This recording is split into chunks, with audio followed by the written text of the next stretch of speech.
to the service people. And Quakers are a peace group, but they also have great compassion, and, you know, it's when you're supporting the servicemen who have a very tough job, that doesn't mean you're supporting war. You're supporting the people who are conscripted or signed up to fight the battles for our country. And so that's a fine line for Quakers, and they do it beautifully. And now we're gonna start with the camera, okay? And that's a good distinction, Lori, is that Yeah. we support the members, the people. Yes. And we are definitely against war. Definitely. And we can link the two of those as the best way to support them is don't go to war. Yes, and for those who want to try to get out legally, to help them know how to do that, to give them the counseling. So we were taken, for one thing, we started off about Quaker House and what its mission is. It started during the Vietnam War. So I'll repeat again the mission of Quaker House. It's a manifestation of the Friends Peace Testimony in Fayetteville, North Carolina. We provide counseling and support to service members who are questioning their role in the military. We educate them, their families, and the public about military issues, and we advocate for a more peaceful world. It began about 50 years ago when a soldier named Dean Holland, who was stationed at Fort Bragg, realized that he could not go to war in Vietnam, and he was seeking a conscientious objector discharge. There was nobody in Fayetteville who could help him. So actually a professor at Methodist University suggested he come up to Chapel Hill and come to the Friends meeting and see if he can get some help. So one Sunday morning. That was very interesting that he thought that's where he could get some help. He really has a lot of respect for Quakers, doesn't he? Well, I don't think he knew anything about Quakers, but that's where he came because he wanted to get this discharge. Yeah. So he hitchhiked up to Chapel Hill and explained his situation and wanted some help in getting a conscientious objection discharge. And the phrase is, after talking to members of the meeting, he finally said, Quakers need to be in Fayetteville. And it was from that by a man named Bob Gwynn, who happened to be a professor here from UNC. Many people Yes, may I know him. knew him. Bob Gwynn was the beginning inspiration for Quaker House. And Chapel Hill Friends Meeting reached out to Durham Friends Meeting, Raleigh Friends Meeting, Piedmont Friends Fellowship, other groups, and started the nucleus of Quaker House down in Fayetteville. We had a house that we were renting on Hay Street, and within about 6 months in operation, and we had service members who could come, kind of like a coffee house, and get support. We got a few calls from people who would say, do you have fire insurance?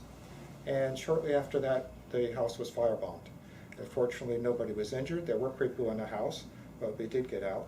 A few weeks, months later, there was a member of the community who actually owned a house, or was paying a mortgage for a house on Hillside Avenue, and he turned to Quaker House and he said, if you pick up the mortgage, you can have the house. And we've been at 223 Hillside Avenue ever since. And I'm sure with fire insurance.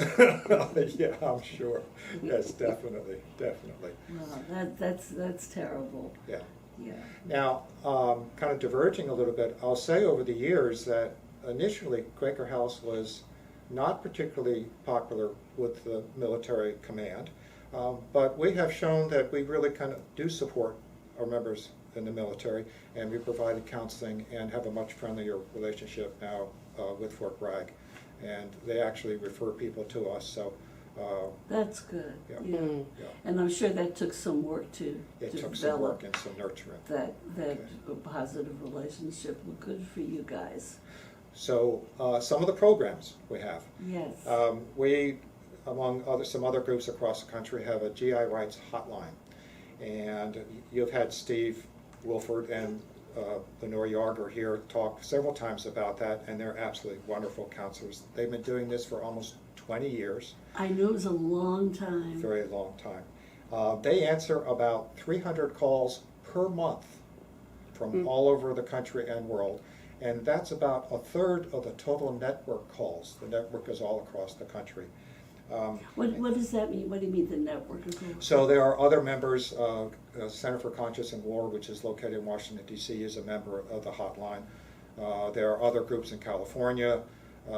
There's about 12 different groups across the country. Some of them are very small, some of them are a little bit larger, but Quaker House has a predominant role along with CCW in I didn't know DC. there was a network of other groups. That's interesting, yeah. So that we can provide 24-hour service. That's right, people. Yeah. Good. Yeah. Our counseling is free and confidential and private. For many people, Quaker House Hotline is their last resort. They've tried everything. Our counselors are very, very knowledgeable about regulations, and in the military regulations, it's very important how to follow them, and sometimes they actually educate command on the fact that you're not particularly following regulations here. Here's what the regulation says, and we'll help you work through this. Some of the And I mentioned to you before the show, I had reason to call Stephen Lenore some years ago. One of my grandsons had been in the military, had fulfilled his 3 years, was out, and was in school at the University in Greensboro. And they were all of a sudden sending some letters that were indicating they were going to call him in for another deployment, which he did not want to do. And interestingly, when he first, he enlisted right after high school, and since I'm anti-war, I was very unhappy about it.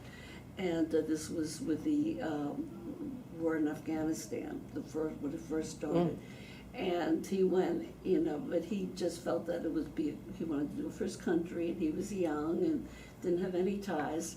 But by the time he got out, he was very disillusioned, and he said, they don't want us here in Afghanistan. He says, they really don't want us here. I don't think we're helping anything. So he was not at all wanting to leave school and get back into the military. So I called Stephen Lenore, and they were very helpful and told him what to answer and what not, and he never did have to go, thank God. So they just, it was a time of high anxiety, and they knew the rules and knew what to do, and it was so helpful. Yeah. And the situation you described with your grandson is not unlike many people who are under repeated deployments, and particularly those who have families and children. They're away from their children for a year, and then they come back and then they're sent again, and it's devastating to the families, to the spouse, to the kids, let alone the service member who's gone for that long and in an absolutely stressful situation in Afghanistan. Yeah. So some of the other things that the GI Rights Hotline deals with is conscientious objection. Again, like your grandson, at some point, being in the experience of a war theater, the person realizes, I can't do this anymore. I can't kill another person. So there is a possibility in the military to get a conscientious objection discharge with full benefits, an honorable discharge. But that process is very difficult. It takes a lot of deep thinking, soul searching, of writing an application, submitting that through command. It's not uncommon that command will lose that application and you have to go through it again. It could take a year, 2, 3 years to finally get that. But Stephen Lenore with the person all the way through that process and help them out. They also find that some of the absolutely most rewarding work that they have done, because they see this transformation of a person who originally joined the military and all of a sudden realized, I can't do this anymore. This is absolutely wrong.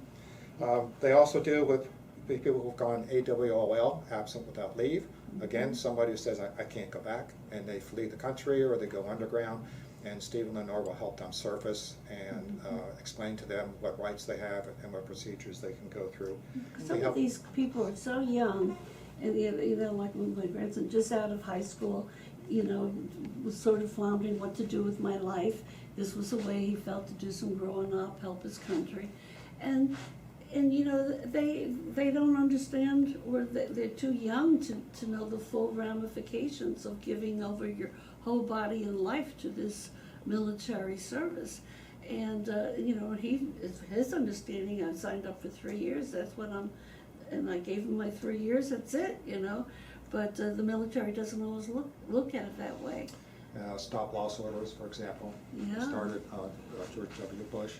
Yeah. And in fact, in the military enlistment document, it says, if we're in a state of war, we can extend your service. So a lot of people don't read the fine print. Don't of the realize document. that.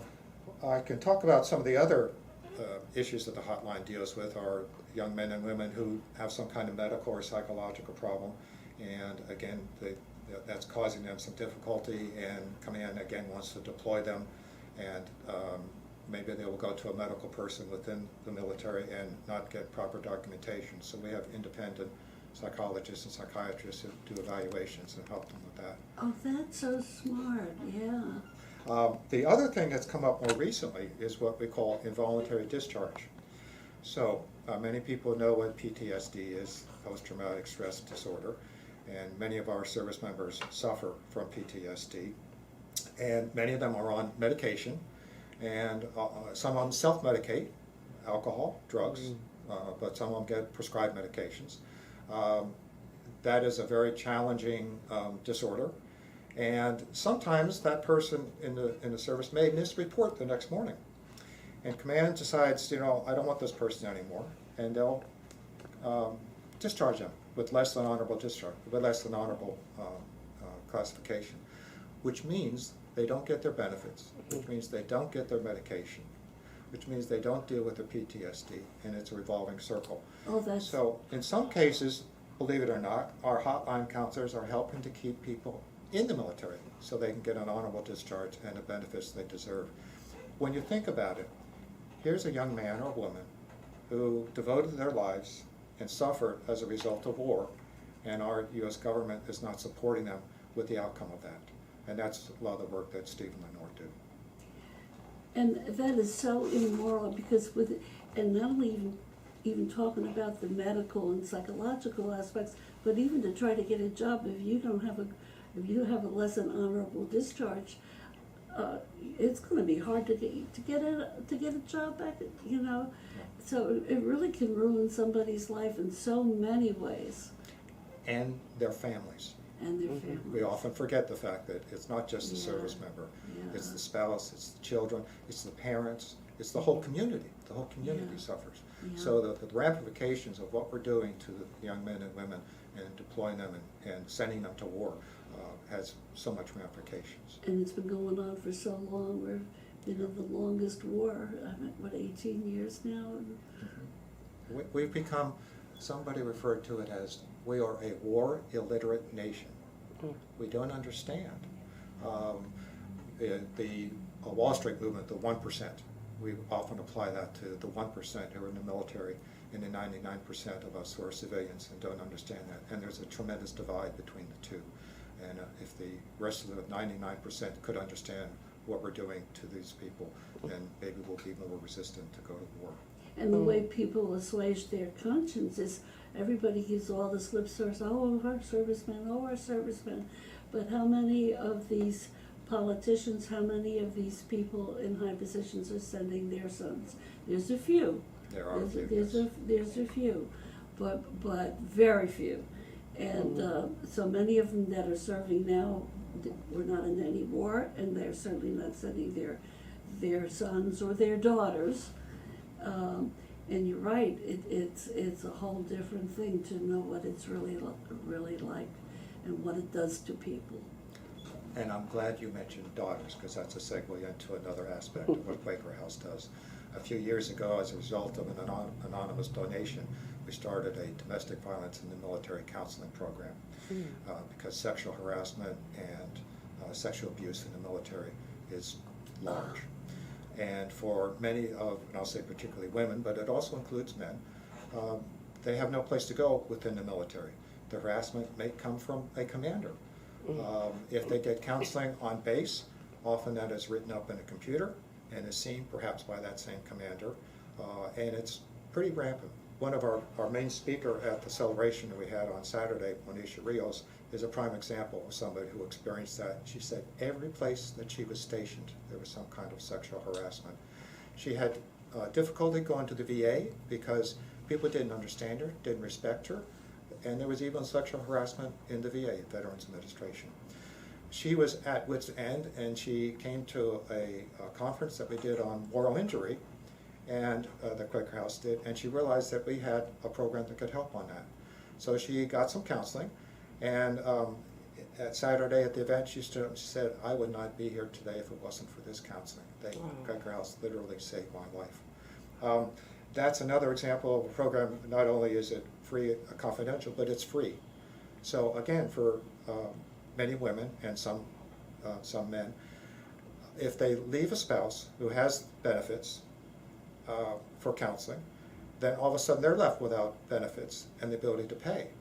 So our service is free, and again, people, it's a lifesaver for many. That is wonderful, and I think that's been one of the shocking things in recent years. Not only how many college women and all women are much more subject to sexual harassment than I think we ever realized the enormity of the problem, but that in the military, where your fellow soldier, you know, when you think there'd be that esprit de corps, and that a commander would take advantages like that when people are putting their life on the line. That is even worse than a boss at a job, because you're already in such an emotionally fraught situation, a vulnerable situation. And trapped. So that's just been, and thank goodness for Quaker House, because you're right, so many times that they do it within the military service, the commander can see the complaint. You know, it's a good old boys club in there, and yeah. And another aspect that's difficult for a spouse, and I'll say in this case a woman, if she complains, then that could affect her husband's, the service members, promotion, pay, benefits. So it's a cycle. That's very challenging, very, very difficult. Very, yeah. Well, and the fact that you can give that kind of ongoing, because a lot of times they'll give like, oh, you get a couple sessions, but with Quaker House, they'll stick with you. Yes, we've had some people for coming for several years, and Yeah. they're so thankful. We've had children come, we've had males come. We had one woman who has experienced PTSD and hasn't realized the manifestations of it for several years, so she has come and gotten tremendous help. We've also expanded it to include moral injury, sexual violence. So and let's moral talk injury. about that, because this is something that we've just heard in recent years. I think, yes, a lot of people are maybe not too familiar with that term. And it is a concept that has kind of taken hold, thank goodness, and thank goodness for many reasons. Many people know what PTSD is, and PTSD is basically a reaction to some kind of external stimuli. It could be an explosive device, and people get a startle reflex, there's a fear. Moral injury is internal as opposed to external. Some of the definitions, if I can read, Sure. apologize. A deep sense of transgression, including feelings of shame, grief, meaninglessness, and remorse from having violated core moral beliefs, or a violation of conscience regarding what a person did, or sometimes what a person did not do in a morally ambiguous situation under authority in the military system. Now, this is maybe a new concept, but this has been around for millennia. In fact, the original concept came from a book by Dr. Jonathan Shea, who wrote it about, I think, 20 years ago, and his book was entitled Achilles in Vietnam. And he makes the association of the Iliad, that people were suffering from moral injury as a result of their experiences in war. Moral injury is treated differently than post-traumatic stress syndrome.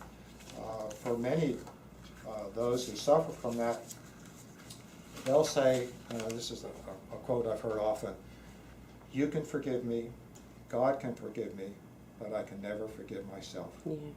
And moral injury is something that lasts a lifetime. And it's so difficult for these people who are experiencing this tremendous guilt to overcome that, because they can never forget the fact of what they did.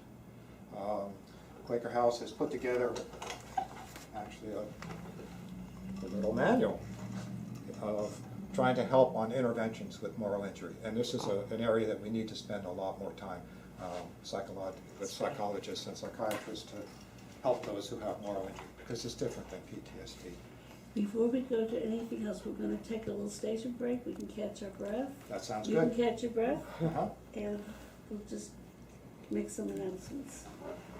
This is WCOM LP Chapel Hill and Carborough. You're listening to the Wake Up Call presented by the Women's International League for Peace and Freedom every week at this hour, except for last week, which is 5 p.m. on Wednesday evenings, and we are happy to have you with us. Right at the moment, we are interviewing someone from Quaker House who is celebrating their 50th anniversary of helping our people in uniform. And we have some announcements we're going to go for. Go Okay, ahead. all right.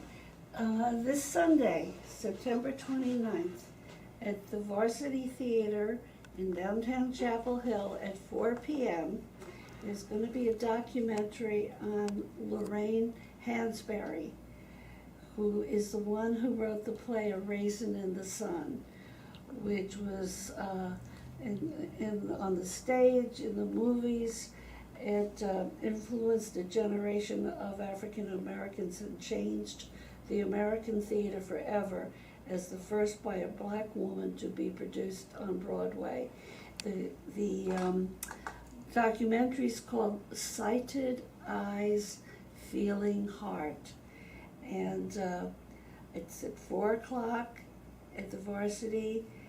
I believe it's free, although I'm sure there'll be an opportunity to make a donation if you care to, but please think about going. This is going to be, we've been seeing some wonderful documentaries, and this is going to be particularly good. Not only was she changed the American theater forever, but she was a passionate artist. She was also a committed activist and a sought-after intellectual who waged an outspoken and defiant battle against injustice in 20th century America. So I recommend that very highly. And then the next day, on Monday, September 30th, in Greensboro, North Carolina, Reverend Barber will be there for a Moral Monday March and Mass meeting at 5 p.m. Will be Reverend Barber and Reverend Theo Harris, the co-chairs of the Poor People's Campaign. A national call for moral revival, and from Fernando Garcia, director of the Border Network for Human Rights. People impacted by the militarization of the border and the white supremacist motivated mass shooting in El Paso will also bear witness that night. And on Tuesday night in Goldsboro's Raleigh District Assembly, but that's a little far for many of us, but there'll be a program there with a revival also. But Greensboro is not that far for many people, and I think that'll be very worthwhile to go to. Okay, I think that's it. Did you have any? Yes, I have one. This is a presentation by the Coalition for Healthcare of North Carolina. And it's a presentation by Richard Watkins, Dr. Richard Watkins, and the topic is Your Health, Prevention, Access, and Innovation. The presentation is tomorrow evening, which is September 24th, and it's at 6:30. And it will be held over in Durham at the Southwest Branch Library on Shannon Road. It's not too far from the post office, and it will be from 6:30 till 8 o'clock. Thank you, Jack. Thank you. Okay, so we're going to get back. Our guest tonight, this afternoon, is Curt Turell from the Friends meeting in Chapel Hill, who's also, I think, on the board. Board treasurer for 13 years of For Quaker House. 13 years, just like about our tenure here at WCOM. And we're all volunteers. I don't know, that's what's helping keep the world going, I think, is all of us putting our love and our effort into good things to make the world a better place. And the more we hear about Quaker House, it certainly goes above and beyond in making the world a better place and giving that help and support to service people who a lot of times don't have any place safe to turn to. With Dick? Your microphone's coming on a little garbled, so I'll just switch over. Oh, thank you. Okay, our equipment's not always the best. Thank you. Okay, so I just was saying that our guest is Curt Turell from the Friends Meeting House, and we're talking about Quaker House in Fayetteville, which is a support place for our service people. And you just have been talking about moral injury. Did we need to say some more about that? Probably yes. I'll mention, we talk about moral injury and PTSD as the invisible wounds of war. The third one, of course, is traumatic brain injury, and that's the result of repeated impacts or concussions in the brain. And though a person may have a helmet, that still doesn't protect them from the impact of implosive device, bombs, either from friendly fire or your own. And often our veterans suffer from all three of these, so it's compounded. Having the break, I thought a little bit more about the comment of the separation between the 99% of us civilians and the 1%. And I think it's particularly important to say a little bit more representing the 1%. In our celebration we had on Saturday, we showed a portion of a video by a young man that we helped get a conscientious objection discharge. He was in the 82nd Airborne, and he realized he couldn't do this anymore. And it really speaks much better than I could. So if you could allow me a few minutes to read a response he had to the question we asked him. When he first went to Iraq, he realized that all the training he had in the United States was automatic, and he realized as soon as he got there, he had to rely on that training in order to survive or to protect his fellow soldiers, and it became automatic and responsive. We asked him, how did being in combat and killing change you and your fellow soldiers? And I think this really speaks to the depth of moral injury, and I wish everybody could understand this is what we're putting our service members through. The very people who signed up to serve their country to make the world better are being destroyed by the fact that we're going to war. This is what this person's response was. Okay, I already said that people become threats once you're over there. Also, the longer I've noticed the longer people are in combat, and after talking to a lot of vets, the sicker they become in their minds and their hearts. People go to, it's kind of like a downward spiral. Human beings, especially when they say you become your first, human beings, especially when they say you get your first kill. They say it's called popping your cherry, right? It changes you. It's kind of akin to losing your virginity. Well, it changes you. People are killable. And a sort of moral guilt about it. But you know you did it anyway. And you have to always mentally justify it. And other people mentally justify it, even though you knew and I knew in your gut and your heart, you kind of know it was wrong. Even if they're trying to kill you, the fact that it's so easy, that the military conditioning works so well, just to raise up your gun and pull or squeeze the trigger without giving it or them a second thought. It's crazy. The more you do that, and they practice that connection becomes stronger. You lose connection to humanity after time, and then it becomes easy to kill people. You feel then when you come back home, sometimes you have a hard time. People have a hard time switching it off. That guard always comes up. And you feel like the only thing you're good at is killing anymore, and it's hard to find your way back for a lot of people. And that's why you kind of have problems, because when you're back here in the civilian world and you've got your deployment, you're wearing your deployment mask. You've got to be nice, kind, and humane, and you've got a lot of dark stuff in your heart and it's not matching up. All of a sudden, what's good for you in that environment, you know where a lot of people are generally were threats, and that kind of behavior is what keeps you alive. And now you're back in the civilian world in America, where you want to be kind and humane to people, and it's your psychology doesn't match up any longer with your environment. You have a hard time adjusting. You beat up on yourself, and you get into a negative spiral. And a lot of guys just take their lives because they feel you become a killer.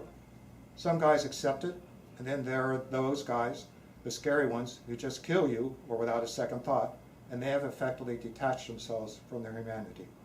Killing is the only good thing that they're good at. And sometimes when they're discharged, they join mercenary groups and the like because they can't find their way back. That's a message I wish everybody heard and understand what we're doing to these young men and women that we've got, and the best thing we can do is stop going to war. Oh, Curt, that is so moving because, when you started hearing about all these guys committing suicide, 20 to 22 a day. that, you think, why, you can understand in one way, but the amount, it was very hard to put that together. And I don't know if that was in other wars also. Most of our wars have been shorter, where people maybe have more time to pull themselves back together, but especially some of these young people are in successive deployments. I remember when they, what was the term you used? Repeated deployments? Yeah, where they thought that they could be finished and they couldn't be. The government kept calling them back. Stop-loss orders. Stop-loss orders. That was such a shock with that at the time, My God, once they got their hands on you, it's like you're a slave to them. And that young man's testimony makes it so clear, so poignant how hard it is if you think that's the only thing you're good at, and it's such an automatic, reflexive yeah. act. Yeah. Automatic. And one of the challenges with these current wars is that there's not a fine line between the enemy and the civilian, so that you might have women who could be threats, or children, and it's hard to distinguish between the two. So you're constantly on your guard, you're constantly relying on reflexive training, and you come back and you wake up from this and you realize, oh my gosh, I can't believe what I just did, what I've done over there. And I'm so trained for that, I can't shut those thoughts or those reflexes off easily. It's a constant struggle. That is. And one of the challenges, particularly with National Guard or reservists, is they'll come back from a deployment and they don't stay with the military unit on a base. They go back to their home. And that home doesn't give them the same kind of support because it's a civilian world. So they don't have the people they can talk to about what they went through. So they are particularly vulnerable, I think, to moral injury and to the challenges that this brings to them. Because if they were in the military, they'd have more support from They come back with their unit, they'll be their on base, unit, they have and their fellow soldiers. their bond with the unit, Their bond. where they just come back into civilian life, but still having been doing the same thing with that reflexive training and having done things that they can be horrified by. And then a lot of times they're also the ones that are called out with protesters. It's another thing we could think about a bit here.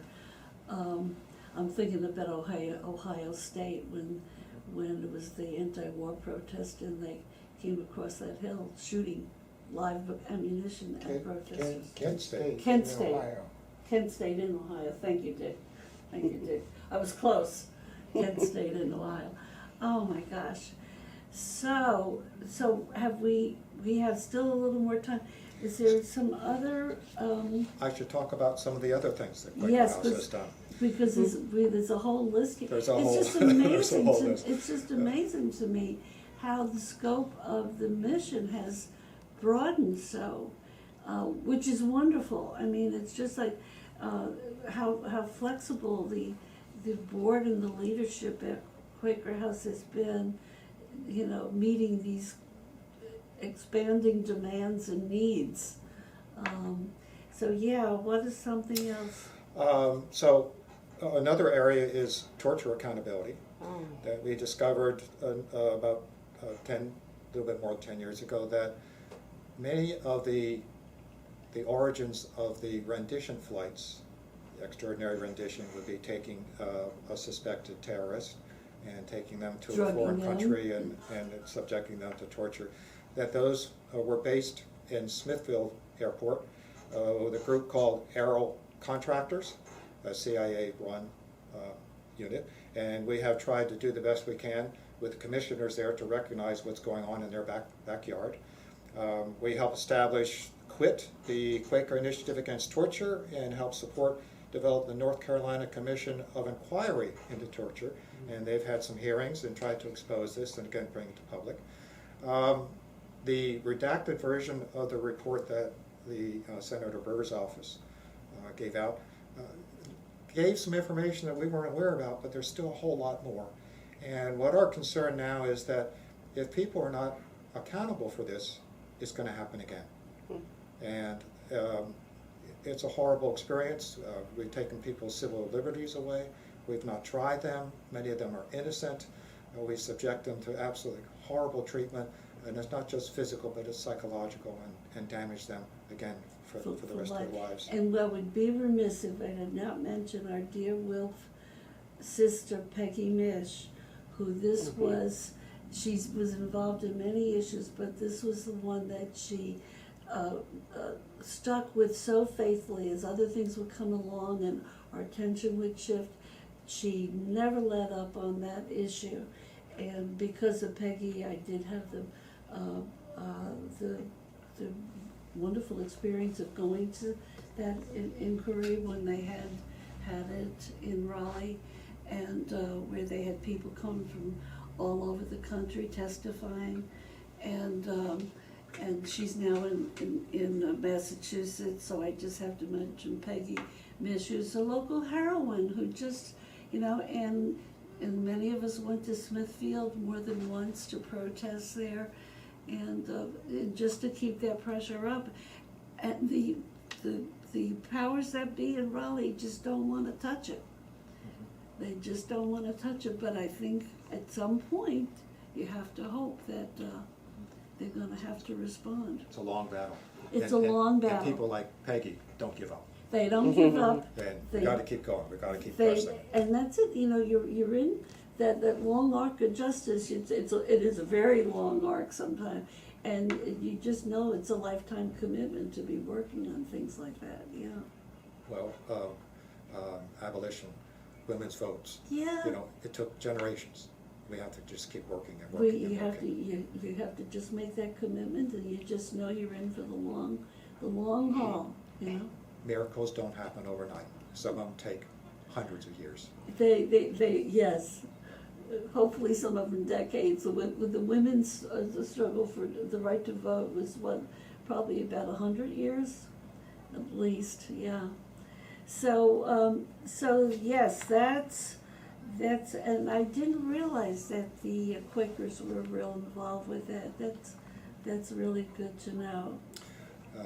Every month when the county commissioners had their meeting, we had somebody there testifying on this, and they got pretty tired of us, but Yeah.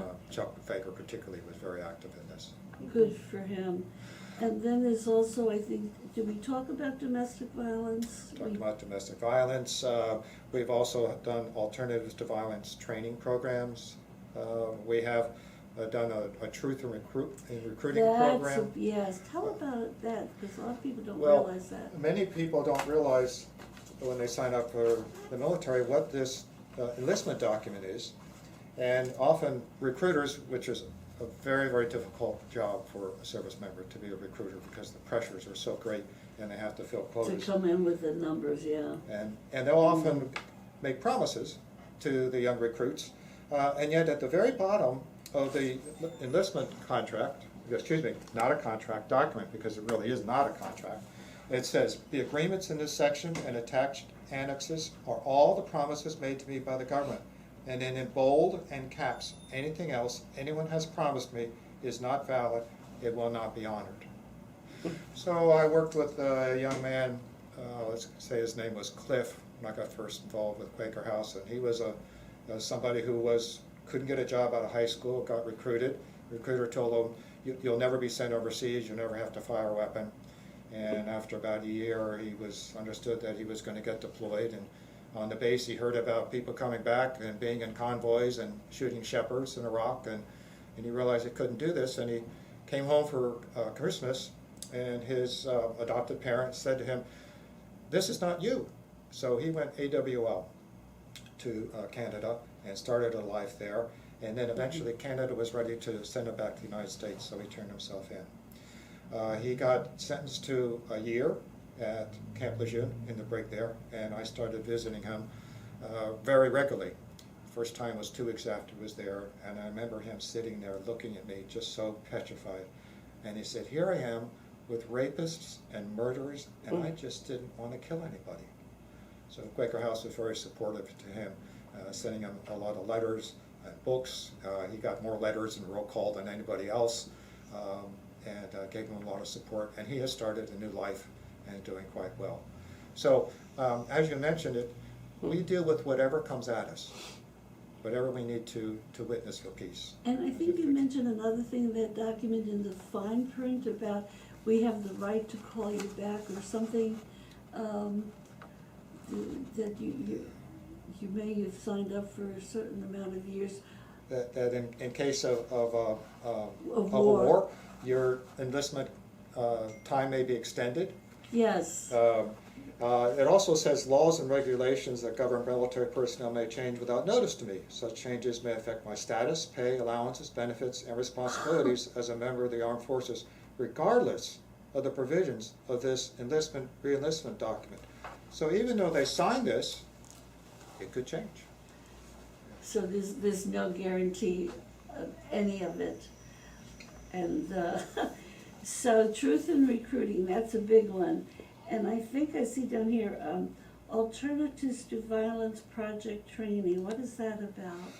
That's teaching people ways of dealing with conflict that are not violent. It's a national, actually international program that Quaker House picked up, and we had actually some service members, social workers, people from the community, very beneficial, teaching people that there are alternatives in communication and dealing with others. As I see our time is running short, I should mention one other. Dick wanted to know, we have about 5 minutes, but just so that you know that if there's anything that you particularly wanted to, maybe also how people could find out more if in listening they are curious and would like to look into more depth in some of this. Another quick aspect that we've done is we've advocated for incarcerated veterans. A young man who had PTSD was in his apartment in Fayetteville, and there were some fire trucks and so on, and he disassociated, thought he was back in Afghanistan, and it turned into something very violent where the police and the fire department were trying to come in, and he kind of shot up things, and they shot him quite a bit and got put in jail. And unfortunately, where he was imprisoned was right next to a firing range. So we advocated for him, and also the approximately 700,000 veterans that are imprisoned, and try to support. So you ask, how could people know more about Quaker House? We have a website, quakerhouse.org. That sounds pretty easy. That sounds pretty easy. We have the GR Rights Hotline. Their number is 877-477-4487. It's confidential and free. Okay, say that again, I'll write it down. 877-477-4487. We have information on our website with the phone number to contact there, also for our domestic violence program. There's a lot of materials there. For young people, one of the other things that we've done, I guess I need to hold this up. For many young people turning 18, they are required to sign up for selective service, but that has changed over the last years. Now in 45 states across the United States, it's automatic when you get a driver's license. So these young people, very impressionable, don't even realize they're being signed up for selective service. So we've put together this curriculum to help them think about what's actually happened to them. We encourage them to write a letter to state their beliefs. Many young people don't even think about the fact that they're signing for selective service, or they don't think about how their role could change in the world, and it may be put into a violent situation. Young people are dealing with so much right now, and there's so much stimulation that's bombarding them. Unfortunately, this is flying under the radar screen for them. Yeah, and again, this is talk about truth in signing up. If you don't even know for sure that you're signing up, you think you're getting a driver's license. That's what's with young people, when they're getting their driver's license, they are so excited. You know, this is like a rite of passage in this country. And, you know, I'm sure that a lot of them don't even realize, and then if your number gets called, right now we don't have the draft. We do So not have a that's why draft, it's but we also- do have selective service. Selective service is the last step before you have a draft. It Yeah. collects all the names. So if and they, if they started to, God forbid, but at any time they could reinstitute the draft. In fact, in this past year and a half, there's been a commission set up by the federal government to look about whether we should reinstitute selective service, and also about including women. We encourage women to think about and write a statement about selective service, because When for they, years, when they go to get their driver's license, are women automatically? they're not signed up, but should there be a draft, they don't have documentation that would say, I would be a conscientious objector. In the 1980s, the Supreme Court made a ruling that said women do not have to be subjected to selective service, and the reasoning was because they're not allowed to be in combat.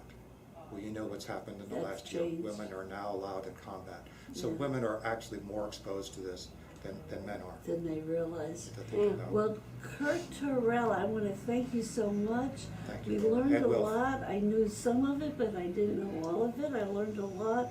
And also just a chance to think more deeply about this whole issue of peace and war and the damage that is The done very people who are helping to us. everybody. Everybody. And particularly these young people who go to serve. And I have to mention, we talked about the effect on our service members. The effect of the people in these foreign countries is just huge. We are killing thousands, and we're causing refugees, and we're destroying the environment, and these, I think particularly these poor young children, in terms of moral injury and PTSD, they experience every day of their life. Every day. Every day. It's so painful to even contemplate, really, just your whole soul shudders. Well, we had another day, the wake-up call, and Curt Turell has been waking us up and reminding us why we're anti-war, for those of us who are, and many of us are. And all the more reason, it just has strengthened our resolve. Thank you, Yeah, Curt. thank you. Thank you for having me. Thank you. Appreciate it.